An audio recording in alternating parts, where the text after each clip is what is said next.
में हम इस तरीके से कुछ इरेगुलरिटीज को ऑब्जर्व कर रहे हैं। पी ब्लॉक के अंदर भी हम रेडियाई में इरेगुलरिटीज ऑब्जर्व कर रहे हैं। जैसे ग्रुप 13 के अंदर, ग्रुप 13 के मेंबर कौन कौन से हैं? Boron, aluminium, gallium, indium, thallium. तो यहां पर हम एक्सपेक्ट कर रहे हैं गैलियम का रेडियाई एल्युमिनियम से क्या होना चाहिए? ज्यादा होना चाहिए, क्योंकि डाउन द ग्रुप रेडियाई क्या होता है? इंक्रीज होता है। लेकिन यहां पर जो गैलियम का रेडियाई है वो नियर बाय सेम है एल के, थोड़ा सा ज्यादा हो सकता है लेकिन नियर बाय क्या है? सेम। अब इसका रीजन क्या है? अगर आप एल्युमिनियम का कॉन्फ़िगरेशन लिखें तो क्या है? 1s2 2s2 2p6 3s2 3p1। Gallium 1s2 2s2 2p6 3s2 3p6 4s2 4s के बाद इलेक्ट्रॉन कहां पर फिल किए जाते हैं? 3d के अंदर। फिर 3p1। तो अब आप यहां पर देख रहे हैं इनर शेल में कौन से इलेक्ट्रॉन आ रहे हैं? डी इलेक्ट्रॉन आ रहे हैं। तो गैलियम और एल्युमिनियम की रेडियाई सिमिलर क्यों है? इसका रीजन क्या होगा? Due to presence of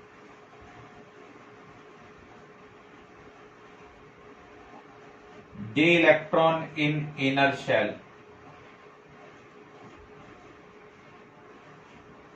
which have poor shielding effect.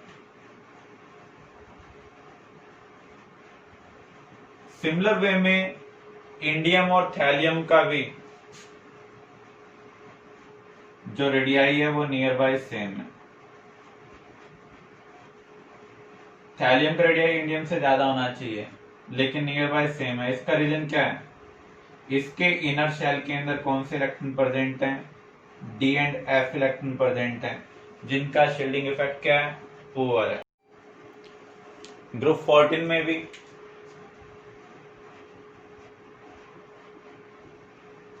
Group 14 के अंदर मेंबर कौन कौन से हैं? Carbon, silicon, germanium, tin, lead. तो यहां पर टिन और जो लेड है उसका रेडियाई क्या है? सिमिलर है। अगेन सेम रीजन है, जो लेड है उसके इनर शेल में D and F electron present है, जिनका शील्डिंग इफेक्ट क्या है? पुअर। तो जो न्यूक्लियर अट्रैक्शन है वो एक्सपेक्टेशन से ज्यादा हो जाता है। तो शेल के एडिशन की वजह से जितना रेडियाई में इंक्रीज हो रहा है उतना ही न्यूक्लियर अट्रैक्शन इंक्रीज होने की वजह से रेडियाई में क्या हो रहा है? डिक्रीज हो रहा है। इन a transition series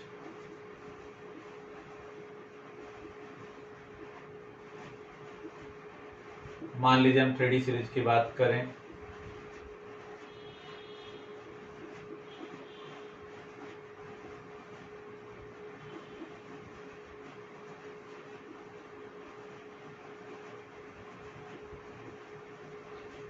atomic number 21 से 30, यहां पर D1 D2 D3 D5, यहाँ भी D5 है, D6 D7 D8 D9 D10। तो जब हम लेफ्ट टू राइट मूव करेंगे तो उस केस में number of proton by 1 increase हो रहे हैं, क्योंकि ये पीरियड के मेंबर हैं। तो जो रेडियाई है वो लेफ्ट टू राइट क्या होगा? डिक्रीज होगा। अब देखिए अप टू मिडल तक जो रेडियाई है वो डिक्रीज हो रहा है। उसके बाद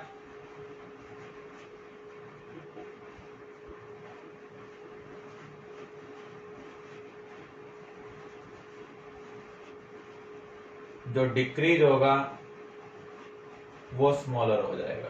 इसका रीजन क्या है? मान लो यहां से हम यहां मूव कर रहे हैं, 5 पिकोमीटर का डिक्रीज हो रहा है, लेकिन मिडल के बाद 5 पिकोमीटर से कम का डिक्रीज होगा। पहले हम इलेक्ट्रॉन को 1 1 फिल कर रहे हैं, उसके बाद हमें इलेक्ट्रॉन क्या करने पड़ेंगे, पेयर करने पड़ेंगे। जब हम इलेक्ट्रॉन पेयर करेंगे तो पहले से जो इलेक्ट्रॉन प्रेजेंट होगा वो रिपेल करेगा। रिपल्शन रेडियाई को इंक्रीज करने की कोशिश कर रहा है। एडिशन ऑफ 1 प्रोटॉन रेडियाई को डिक्रीज करने की कोशिश कर रहा है। तो इसका मीनिंग जो इलेक्ट्रॉन रिपल्शन है, जो पेयरिंग की वजह से अराइज हुआ है, वो अपोज कर रहा है इंक्रीज इन न्यूक्लियर अट्रैक्शन को। तो जो रेडियाई में डिक्रीज होगा वो कंपेरेटिवली क्या होगा, स्मॉलर होगा। तो यहां पर इसका रीजन क्या है, due two electron pairing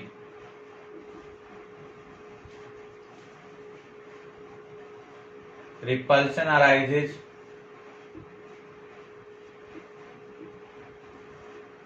which counterbalance or oppose nuclear attraction. Nuclear attraction radii को डिक्रीज करने के लिए रिस्पॉन्सिबल है, इलेक्ट्रॉन रिपल्शन रेडियाई को इंक्रीज करने के लिए। तो जो डोमिनेंट होगा काम उसके अकॉर्डिंग होगा। तो अभी डोमिनेंट कौन है, न्यूक्लियर अट्रैक्शन। लेकिन जब हम 3 इलेक्ट्रॉन को पेयर कर लेते हैं तो उस केस में रिपल्शन डोमिनेट कर जाएगा। तो आप ये कह सकते हैं निकेल तक तो रेडियाई क्या हो रहा है, डिक्रीज हो रहा है। निकेल के बाद रेडियाई क्या होगा, इंक्रीज होगा। After pairing of 3 electron,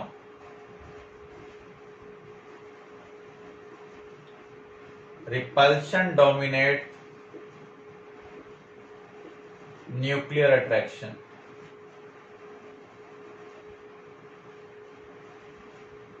So in the end radii क्या हो रहा है, इंक्रीज हो रहा है। तो अगर आपसे पूछा जाए 3D सीरीज में सबसे कम रेडियाई किसका है, निकेल का है।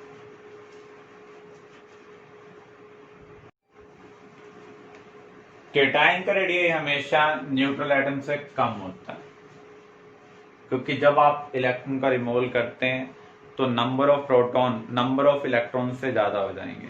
इसका मीनिंग जो अट्रैक्टिव फोर्स है वो डोमिनेट करेंगे। जब भी अट्रैक्टिव फोर्स डोमिनेट करते हैं तो रेडियाई क्या हो जाता है, डिक्रीज होता है।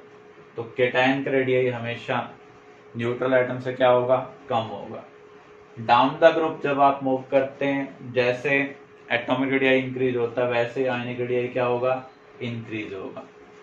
Left to right atomic radii decrease होता है तो आयनिक रेडियाई भी क्या होगा, डिक्रीज होगा।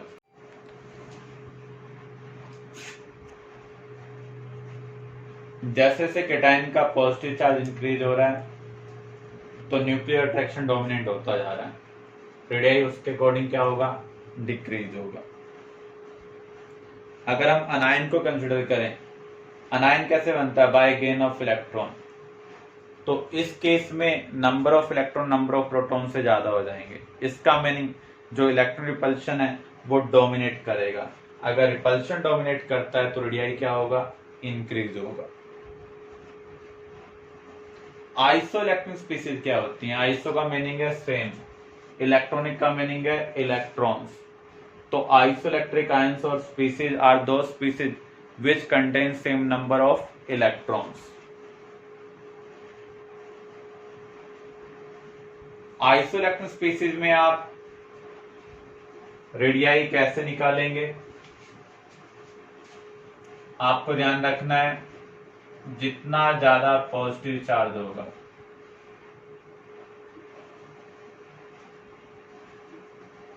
उतना कम रेडियाई होगा। ऐसे ही जितना ज्यादा नेगेटिव चार्ज होगा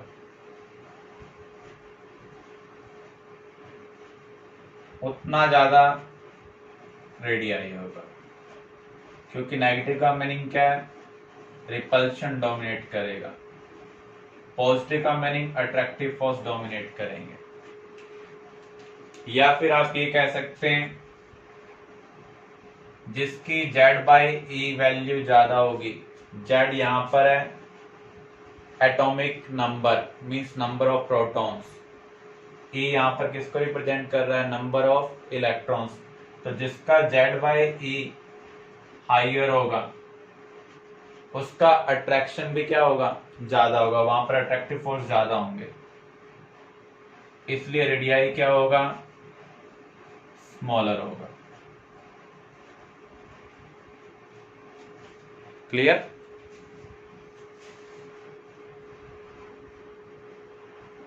तो यहां पर अगर हम कंपैरिजन करें, देखो कार्बन के पास कितने इलेक्ट्रॉन है, एटॉमिक नंबर 6, 4 नेगेटिव का meaning 10, nitrogen atomic number 7, 3 negative, 3 electron का गेन हुआ है 10, ऑक्सीजन 8 प्लस 2, फ्लोरीन 9, 1 नेगेटिव में 1 इलेक्ट्रॉन का गेन हुआ है 10।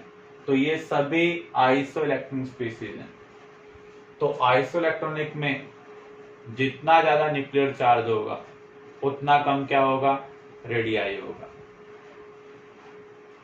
H नेगेटिव और F नेगेटिव में से H नेगेटिव का रेडियाई ज्यादा है, क्योंकि इसका जो Z/E है वो कितना होगा, 1/2। और इस केस में हम देखें ये आइसो इलेक्ट्रॉनिक नहीं है, ये आइसो इलेक्ट्रॉनिक नहीं है, लेकिन ये केस आपको स्पेशली ध्यान रखना है, H नेगेटिव और F नेगेटिव में से किसका रेडियाई ज्यादा है, H नेगेटिव का रेडियाई F नेगेटिव से ज्यादा है। वैसे तो जब हम डाउन द ग्रुप मूव करते हैं तो रेडियाई क्या होता है, इंक्रीज होता है, ये एक एक्सेप्शन केस है। तो इसका Z/E कितना आ रहा है, हाफ आ रहा है, और इसका Z/E कितना है, फ्लोरीन का एटॉमिक नंबर 9, तो इसके पास 9 प्रोटॉन्स हैं, इलेक्ट्रॉन कितने हो गए हैं, 10। तो आप देख सकते हैं इसका Z/E इसके कंपैरिजन में काफी कम है, जिसकी वजह से H नेगेटिव का जो रेडियाई है वो एक्सपेक्टेशन से काफी ज्यादा है। Next topic, ionisation energy. अगर हम किसी भी गैसियस एटम को केटायन में कन्वर्ट करते हैं तो उस केस में जो आउटमोस्ट इलेक्ट्रॉन है उसको हमें न्यूक्लियर अट्रैक्शन से फ्री करना पड़ता है, और अट्रैक्शन को ओवरकम करने के लिए एनर्जी प्रोवाइड करनी पड़ती है। तो 1 मोल ऑफ गैसियस एटम को गैसेस केटायन में कन्वर्ट करने के लिए जो एनर्जी चाहिए होगी, दैट इज आयनाइजेशन एंथैल्पी और ionisation energy. The minimum energy required to remove an electron from 1 mole of gaseous atom is called ionization energy और ionization enthalpy। क्योंकि यहाँ पर हमें एनर्जी प्रोवाइड करनी पड़ रही है तो हम एंथैल्पी का साइन क्या लेंगे, पॉजिटिव लेंगे। जितना स्ट्रांगली इलेक्ट्रॉन एटम के साथ हेल्ड होंगे उतनी ज्यादा एनर्जी हमें प्रोवाइड करनी पड़ेगी। क्लियर। अब जो मेटल है उनके आउटरमोस्ट शेल के अंदर जो इलेक्ट्रॉन प्रेजेंट होते हैं, जैसे इस केस में आप देखें इस इलेक्ट्रॉन को न्यूक्लियस अट्रैक्ट कर रहा है। इस न्यूक्लियर अट्रैक्शन को ओवरकम करने के लिए हमें एनर्जी प्रोवाइड करनी होगी in the form of radiation, in the form of heat. तो जो मिनिमम एनर्जी हमें प्रोवाइड करनी पड़ रही है उसे हम क्या कहेंगे, ionisation enthalpy. Enthalpy word normally हम क्वांटिटी 1 मोल के लिए यूज करते हैं। तो 1 मोल ऑफ गैसियस एटम को गैसियस केटायन में कन्वर्ट करने के लिए जो एनर्जी हमें प्रोवाइड करनी पड़ रही है that is ionisation enthalpy. Isolated का मीनिंग क्या है, अकेला एटम होना चाहिए। तो जब आप मैटर को गैसियस फॉर्म में कन्वर्ट कर देंगे, अब क्लोरीन गैस है वो किस तरीके से एग्जिस्ट कर रही है, Cl2 मॉलिक्यूल की फॉर्म में, हमें उसको पहले क्लोरीन एटम में कन्वर्ट करना होगा। तो क्लोरीन मॉलिक्यूल से क्लोरीन एटम बनाने के लिए जो एनर्जी चेंज हुआ है उसको हम यहां पर कंसिडर नहीं करेंगे। हम क्लोरीन एटम को क्लोरीन मोनोपॉजिटिव के अंदर कन्वर्ट करने के लिए जो एनर्जी चेंज कंसिडर करेंगे उसे हम क्या कहेंगे, आयोनाइजेशन एंथैल्पी और ionisation energy. Successive ionisation enthalpy, metal की प्रॉपर्टी होती है इलेक्ट्रॉन का लॉस करना, उनके आउटरमोस्ट शेल में 1, 2 और 3 इलेक्ट्रॉन प्रेजेंट होते हैं। तो आउटरमोस्ट शेल को कंप्लीट करने के लिए वो 1, 2 या 3 इलेक्ट्रॉन का लॉस करेंगे। सभी इलेक्ट्रॉन का वो एक साथ लॉस नहीं करते हैं, पहले एक इलेक्ट्रॉन निकलेगा, फिर दूसरा, फिर तीसरा। तो ये सक्सेशन में निकल रहे हैं, इसलिए हम इसे क्या बोल रहे हैं, सक्सेसिव। पहले इलेक्ट्रॉन को निकालेंगे तो उसे हम कहेंगे फर्स्ट आयोनाइजेशन एंथैल्पी, फिर दूसरे इलेक्ट्रॉन को निकालेंगे, उसके लिए जो भी एनर्जी रिक्वायरमेंट होगी that is second ionisation enthalpy, उसके बाद थर्ड को निकालेंगे तो थर्ड आयोनाइजेशन एंथैल्पी। तो इनको हम क्या कहेंगे, सक्सेसिव आयोनाइजेशन एंथैल्पी और एनर्जीज। जैसे यहाँ पर आप देख